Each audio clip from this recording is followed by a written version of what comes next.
High everyone, welcome back to my channel. শুভ দুপুর সবাইকে। এই দেখুন এখন আমি রান্না করছি, এখানে বেন ভাজি করছি আর এখানে মসুর ডাল বসিয়েছি। এই মাত্র বসিয়েছি, বয়েল হয়েছে মসুর ডাল আর এখানে বেন ভাজি করছি। দেখুন গাইস, এখানে রান্না করব আমি শাক আর এখানে পেঁপে আরও শাক দিয়ে শুক্তো বানাবো, এটা মানিমুড়ি দিয়ে শুক্তো বানাবো। দেখুন গাইস, আর এখানে বেন ভাজি করছি। এখানে বেনটা অলরেডি হয়ে গেছে, হলুদ দিয়ে নেই এখনও, কেননা হলুদ দিলে কড়াইতে লেগে যায়, তাই এখন হয়ে গেছে ভাজিটা। এখন হলুদ দিয়ে আমি নামায় দিব, একটু করে হলুদ দিয়ে ভেজে নামিয়ে দিব, কড়াইটা আর পড়ে যাবে না। দেখুন কড়াইটা একদমই পুড়ে যাবে না এখন। দেখুন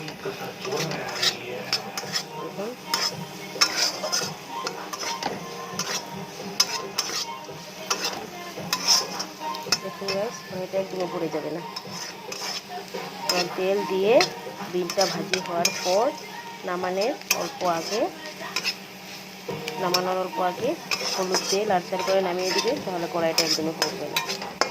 সোয়াবিনে এরকম ভাজবে, তাহলে কড়াইটা একদমই পুড়বে না। গাইস, এটাই ছিল আজকে রান্না আমার দুপুরের। এখন টাইম হচ্ছে এখানে। ভিডিওটি ভালো লাগলে লাইক করবেন, কমেন্ট করবেন। Thank you, tata, bye by.